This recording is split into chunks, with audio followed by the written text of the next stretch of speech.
अयोध्या के साथ अन्याय हुआ। और महोदय, जब मैं अन्याय की बात करता हूं तो हमें 5000 वर्ष पुरानी बात भी याद आने लगती है। यही तो हुआ था अयोध्या के साथ, और यही हुआ काशी के साथ, और यही हुआ था मथुरा के साथ भी।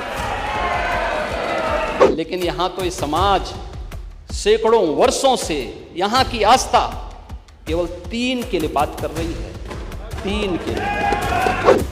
देखिए, अयोध्या का उत्सव लोगों ने देखा तो नंदी बाबा ने भी कहा, भाई हम काहे इंतजार करें।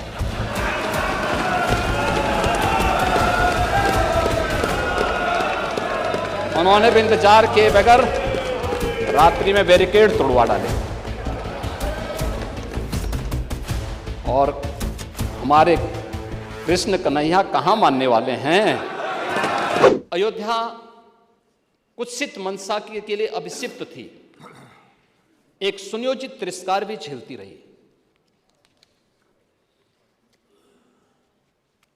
लोक आस्था और जनभावनाओं के साथ ऐसा खिलवाड़ संभवतः दूसरी जगह देखने को नहीं मिला होगा। अयोध्या के साथ अन्याय हुआ।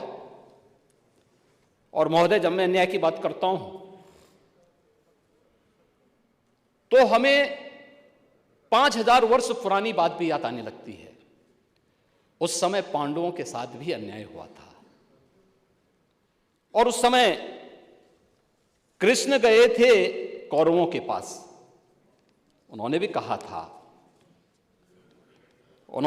था, बस दे दो केवल 5 ग्राम, रखो अपनी धरती तमाम।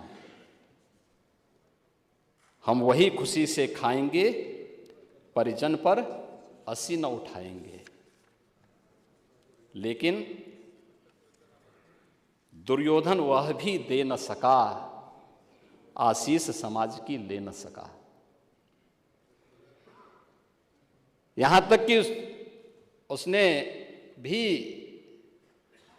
भगवान श्री कृष्ण को बंधक बनाने का कुत्सित प्रयास किया।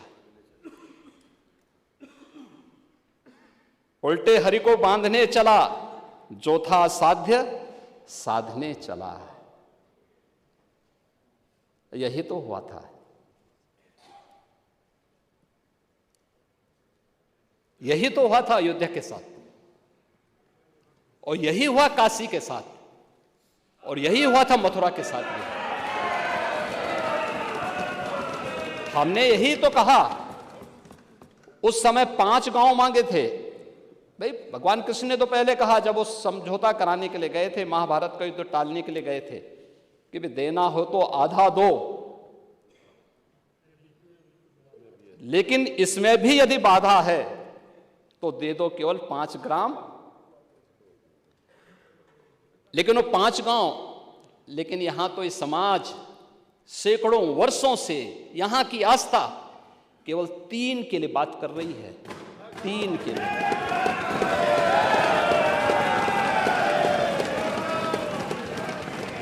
वो 3 के लिए भी इसलिए वे विशिष्ट स्थल हैं, वे सामान्य नहीं हैं। ईश्वर की अवतरण की धरती है, असामान्य नहीं है। वो असामान्य यानी उसको एक सामान्य स्तर पर नहीं मान सकते, लेकिन एक जिद है, और उस जिद में जब राजनीतिक उसमें तड़का पड़ने लगता है और वोट बैंक बनाने की राजनीति होने लगती है, तो वहीं से फिर विवाद की स्थिति खड़ी होने लगती है। यानी लोक आस्था, भारत के अंदर लोक आस्था का अपमान हो, बहुसंख्यक समाज गिड़गिड़ाए, ये पहली बार देखने को मिला। दुनिया देख रही, स्वतंत्र भारत में काम पहले होना चाहिए था, 1947 में प्रारंभ होना चाहिए था। और उस आस्था के लिए बार बार गुहार लगाता रहा। हमने तो केवल 3 जगह मांगी, अन्य जगहों के बारे में कोई मुद्दा नहीं था। अयोध्या के लिए, और देखिए, अयोध्या का उत्सव लोगों ने देखा तो नंदी बाबा ने भी कहा, भाई हम काहे इंतजार करें।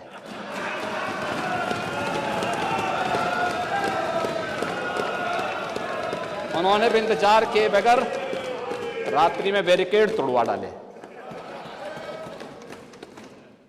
और हमारे कृष्ण कन्हैया कहां मानने वाले हैं। विदेशी आक्रांताओं ने केवल इस देश के अंदर धन दौलत ही नहीं लूटा था, इस देश की आस्था को भी रौंदने का काम किया था।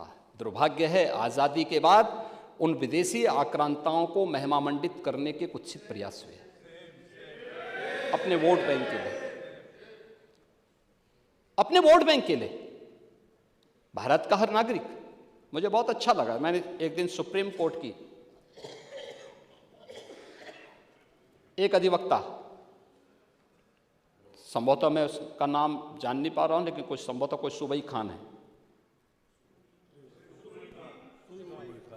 उन्होंने उनका एक वक्तव्य मैं सुन रहा था और बहुत अच्छा वक्तव्य बना। उन्होंने कहा, देखिए हम सब सनातन धर्मावलंबी हैं, हाँ मेरा मजहब इस्लाम हो सकता है, वो मेरी उपासना विधि है, मेरा मजहब है, लेकिन जन्म से हम सनातनी भारतीय हैं।